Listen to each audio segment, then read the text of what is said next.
স্বাধীনতা দিবস উদযাপনের অংশ হিসেবে নদিয়ার নবদ্বীপে এক ব্যতিক্রমী ও বর্ণাঢ্য কর্মসূচি আয়োজন করল ভারতীয় জনতা পার্টি। বিজেপি নবদ্বীপ শহর উত্তর 4 নম্বর মণ্ডল মহিলা মোর্চার উদ্যোগে সোমবার বিকেলে অনুষ্ঠিত হল গঙ্গা বক্ষে তেরঙ্গা যাত্রা। এদিন প্রাচীন মায়াপুর নিদয়া গঙ্গার ঘাট থেকে এই তেরঙ্গা যাত্রা শুরু হয় এবং তা জলপথে এগিয়ে গিয়ে নবদ্বীপের বড়াল ঘাটে সমাপ্ত হয়। গঙ্গা বক্ষে নৌকা এবং ট্রলারে জাতীয় পতাকা হাতে মহিলা মোর্চার কর্মীদের উপস্থিতি ছিল চোখে পড়ার মতো।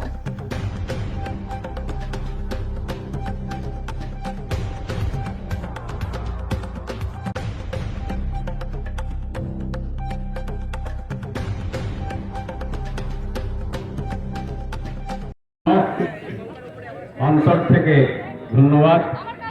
তেরঙ্গা যাত্রা আমরা জানি এই বছর 80 বছর পূর্ণ হলো স্বাধীনতা, কিন্তু প্রকৃত স্বাধীনতা আমরা ভোগ করিনি। সারা ভারতবর্ষের ক্ষেত্রে 2014 সালে বিদেশের সংবাদপত্রে বেরিয়েছিল যে ভারতবর্ষ দ্বিতীয়বার স্বাধীনতা লাভ করবে।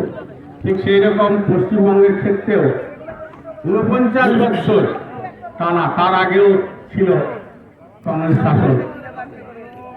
তো এতদিন পরে প্রকৃত স্বাধীনতা এই 2026 সালে পশ্চিমবঙ্গ লাভ করেছে। মানুষ খুশি,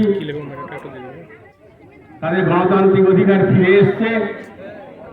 তো সেইটি উদযাপনের লক্ষ্যেই আজকে মহিলা মোর্চার পক্ষ থেকে এই তেরঙ্গা যাত্রা, গঙ্গা বক্ষে তেরঙ্গা যাত্রার আয়োজন করা হয়েছে। এই জন্য মহিলা মোর্চার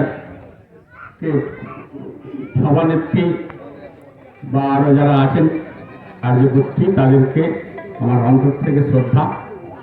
বন্দে মাতরম, ভারত মাতা কি জয়। भारत माता की जय। भारत माता की जय। भारत माता की जय।